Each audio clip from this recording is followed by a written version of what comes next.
Welcome students.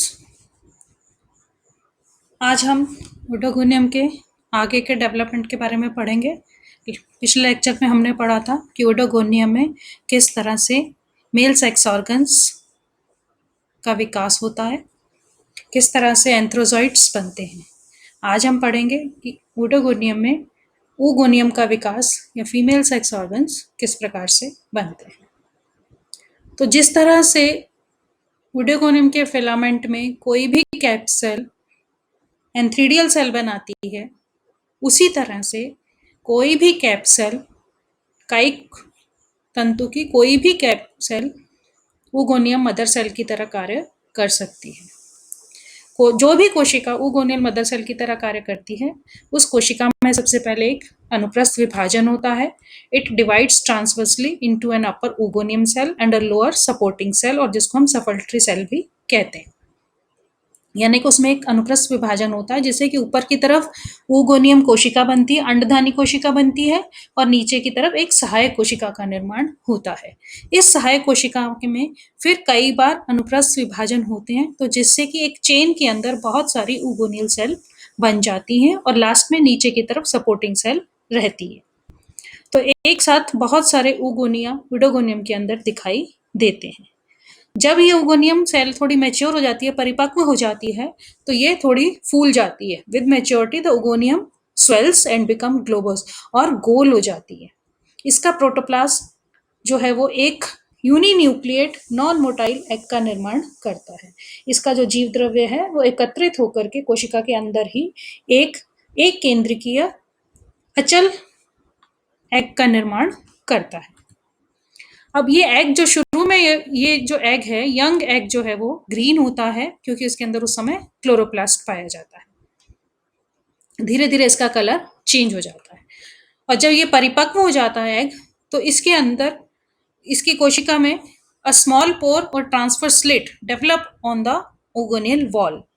यानी कि ooगोनिया की जो वॉल है, ooगोनिया की जो भित्ति है, उसके पार्श्व में एक छोटी सी ट्रांसफर अनुप्रस्थ स्लिट यानी कि कट कह सकते हैं हम, या एक छोटा सा छिद्र बन जाता है, जिस छिद्र के द्वारा जो एंथ्रोजॉइट्स बने थे मेल फिलामेंट पे, वो एंथ्रोजॉइट्स पानी में तैरते हुए इस स्लिट के द्वारा इस ooगोनिया के अंदर एंटर कर जाते हैं।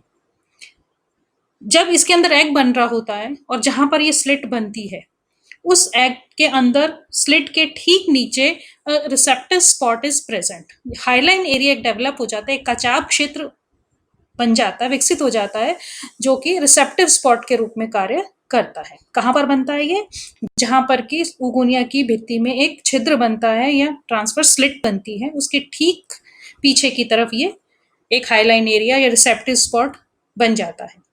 और जो एग है इसके अंदर, जो न्यूक्लियस है इस एग का, ooगोनिया के अंदर जो न्यूक्लियस एग बना है, उसका जो न्यूक्लियस है वो भी इस रिसेप्टिव स्पॉट के बिल्कुल नीचे की तरफ आ जाता है।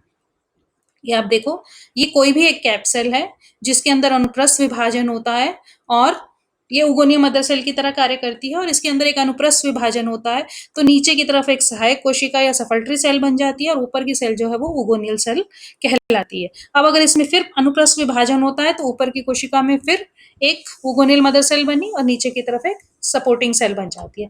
तो इस तरह से लगातार बहुत सारी ooगोनिया दिखाई देते हैं। अब जिस ooगोनिया में बना, अब ये तो धीरे धीरे फूल करके गोल हो गई, ग्लोबोज हो गई।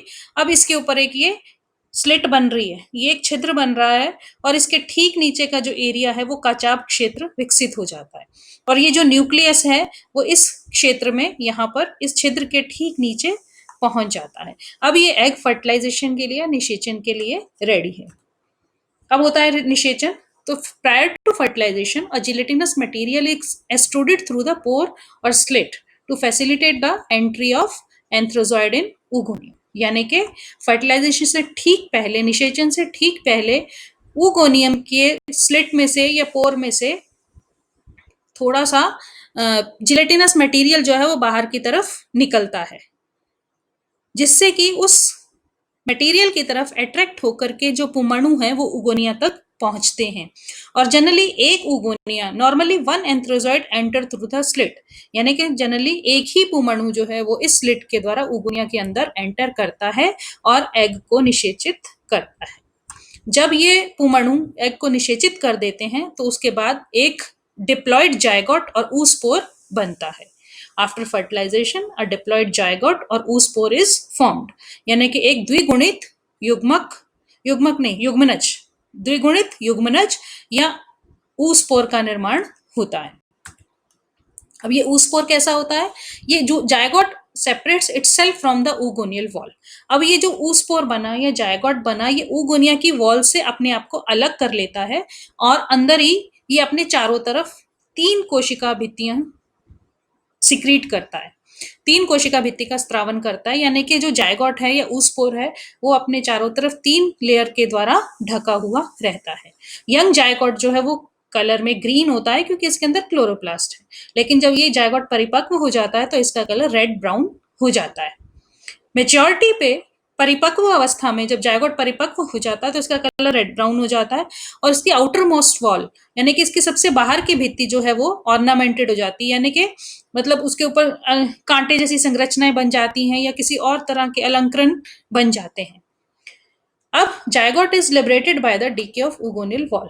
oogonia की जो वॉल है उसके रप्चर होने के बाद या उसके नष्ट होने के बाद, डीके होने के बाद, ये जायगोट जो है वो तीनों भित्तियां लिए हुए बाहर की तरफ आ जाता है, कोशिका oogonia से बाहर आ जाता है और जिस भी पानी के अंदर ये पाया जाता है उसके धरातल पे आकर के ये सेटल हो जाता है, settle down at the bottom of the water body.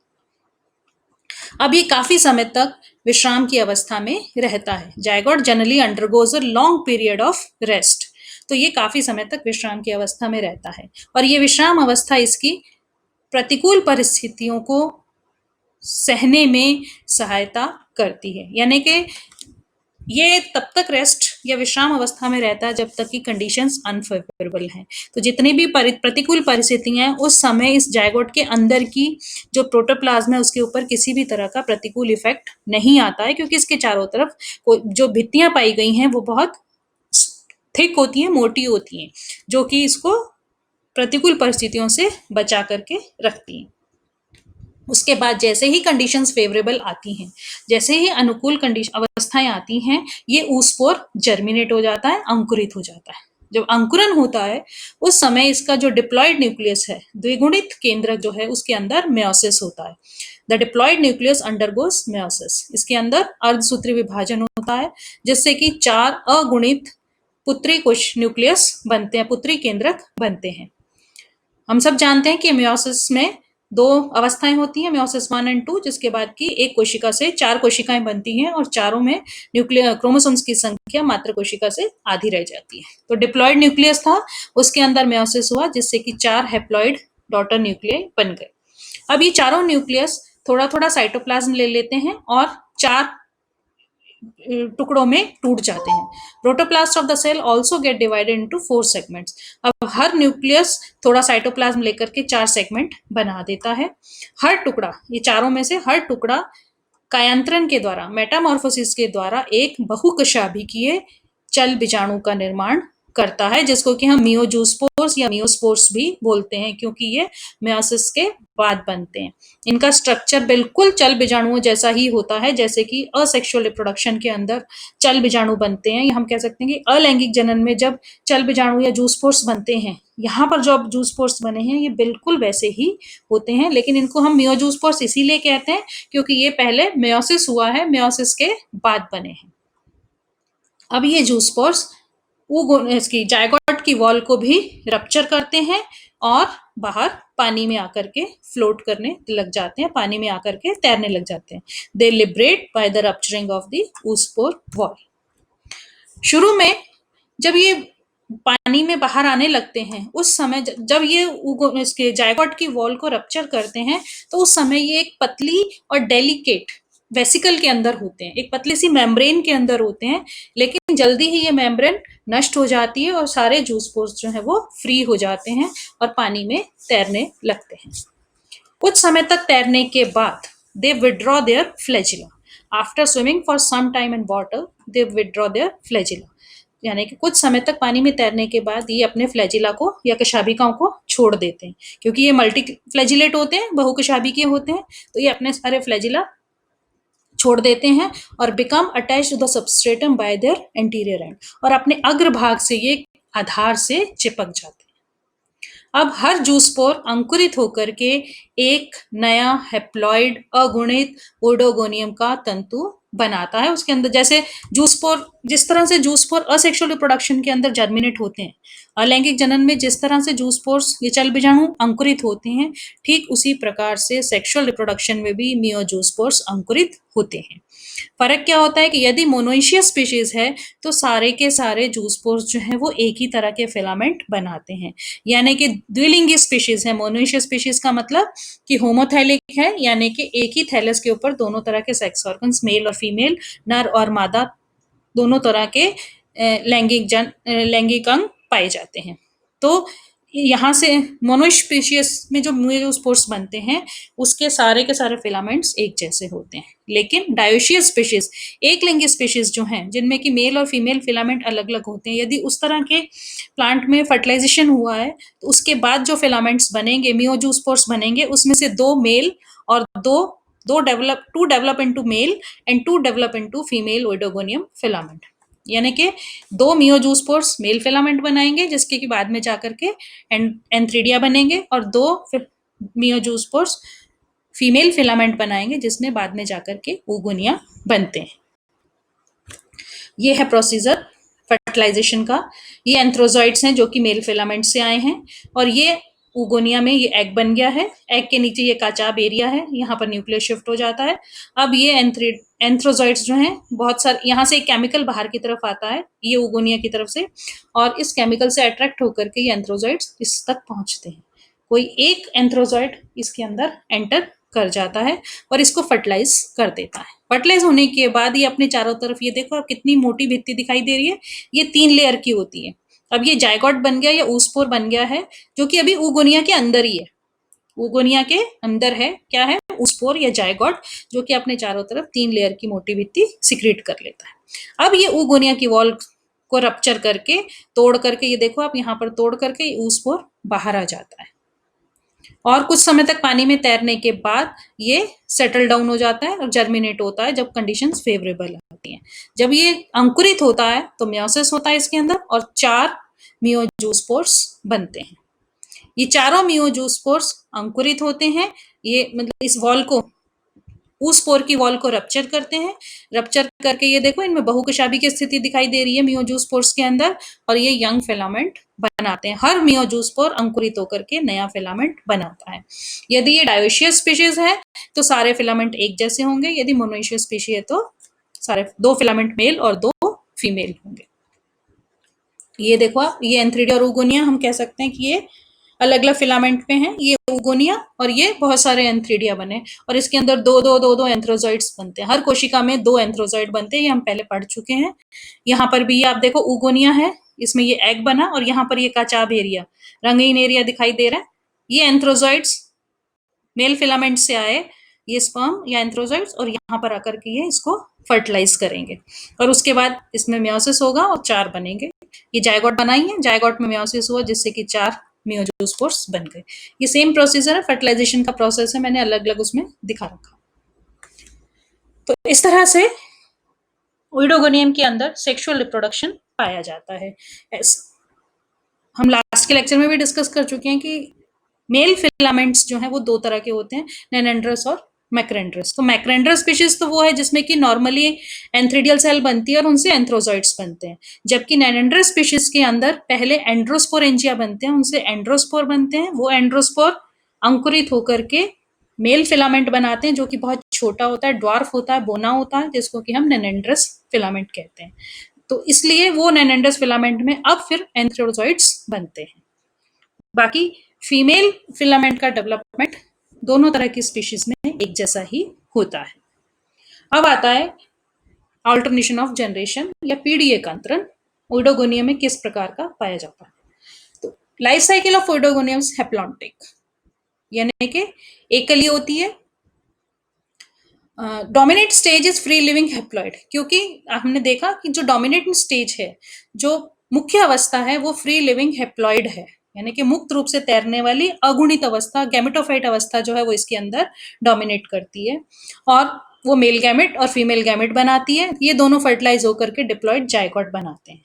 ये जायगोट जो है वो स्पोरोफिटिक स्टेज को रिप्रेजेंट करता है।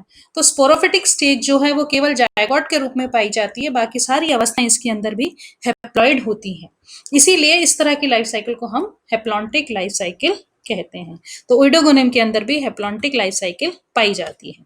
तो ये आप देखो, यहाँ पर ये दोनों तरह की लाइफ साइकिल्स दिखाई गई हैं।